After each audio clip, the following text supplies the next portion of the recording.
আরে movie just ফাটিয়ে দিচ্ছে এবং বক্স অফিসেও ভালো একটা রেসপন্স পেয়েছে এবং সবাই কিন্তু এই মুভিটা কিন্তু ভালোই রিভিউ দিচ্ছে, ভালোই বলছে।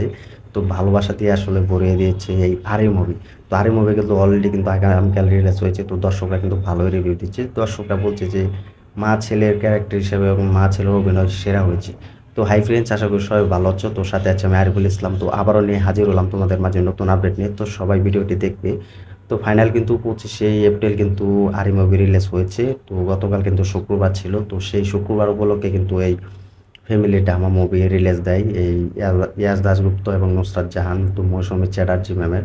তো সেই মুভিটি কিন্তু প্রচুর বক্স অফিস কালেকশন যদি বলি মোটামুটি ভালোই এসেছে। তো এটি বাজেট দ্বিগুণ থাকলেও কিন্তু বাজেটও কিন্তু এখন আমরা জানি না, এটি বাজেট দ্বিগুণ রাখা হয়েছে। তো এই আরি মুভি কিন্তু যখন হলে রিলিজ দেওয়া হয় তো প্রিমিয়াম করে, তো সবাই কিন্তু মোটামুটি বলছে যে মা ছেলে ক্যারেক্টার হিসেবে ভালোই লেগেছে, যে মৌসুমী চ্যাটার্জি ম্যাম মার ক্যারেক্টার হিসেবে রাখা হয়েছে, তো জাস্ট ফাটিয়ে দিয়েছে। তো এই সময় কিন্তু আমরা মৌসুমী ম্যামকে কিন্তু অন্য মুভি দেখিনি বা অন্য মুভি করেনি।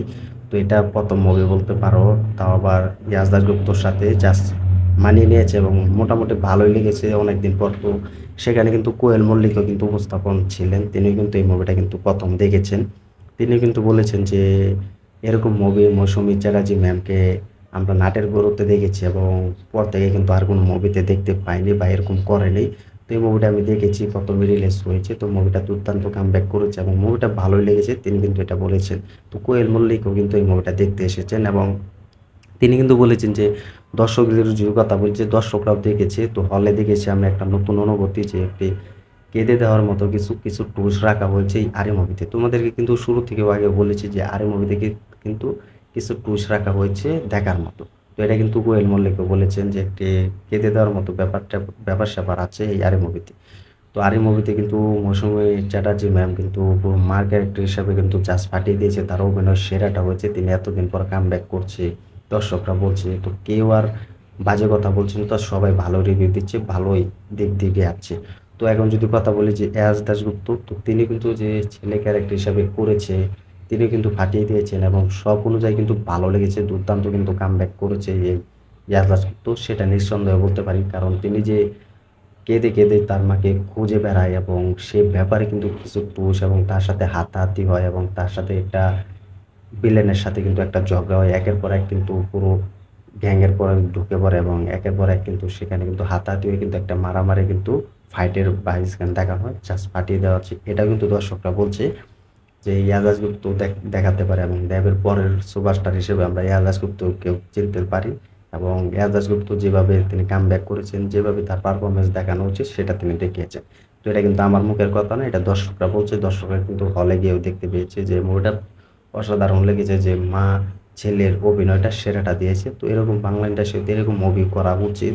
কারণ যে তোমার কথা আছে যে অ্যাকশন মুভি করতে হবে তেমনটা নয়, এটা কিন্তু দর্শকরা বলছে যে ভালো ভালো মুভি যে উপহার দিবি এটাই কথা। যে তো দর্শকরা ভালোবাসা দেয়, দর্শকরা বুঝতে পারে যে family drama family entertainment movie হচ্ছে আরে মুভি। তো এটা কিন্তু দর্শকরা বলছে, যে দর্শকরা কিন্তু ভালো বলছে যে তুমি ভালো মুভি করো, তার মানে ভালো রেসপন্স পাচ্ছে এবং ভালো রিভিউ পাচ্ছে। তো ভাবো, তো ইয়ার দাশগুপ্ত কিন্তু তার ক্যারেক্টার হিসাবটা কিন্তু জাস্ট ফাটিয়ে দেওয়া হয়েছে। তো দেখা যাক শেষ পর্যন্ত সেই মুভিটা কীরকম রিভিউ পাই। তো অলরেডি কিন্তু ভালো রিভিউ পাচ্ছে এবং দর্শকরা কিন্তু হলে যাচ্ছে। তো প্রায় 30টা থেকে 40টার মতো কিন্তু শো পাচ্ছে প্রতিদিন এক হল থেকেও। তো তোমরা যদি ইয়ার দাশগুপ্তর মুভি যারা দেখো না এখনো দেখে আসতে পারো, আর যারা বাংলাদেশে আছো তারা কীভাবে দেখবে, বাংলাদেশে রিলিজ হয়নি তো তারা কমেন্ট করে জানিয়ে দেওয়া ইয়ার দাশগুপ্তর মুভি তোমার কাছে কেমন লাগে। এবং অটো প্ল্যাটফর্মে আসলে তোমরা বাংলাদেশ থেকে অলরেডি দেখতে পাবে। তো এজাজ গুপ্তর যদি আরও ভিডিও দেখতে চাও কমেন্ট করে জানিয়ে দাও। তো ভিডিওটি ভালো লাগলে লাইক কমেন্ট করে শেয়ার করে সাথে থেকো।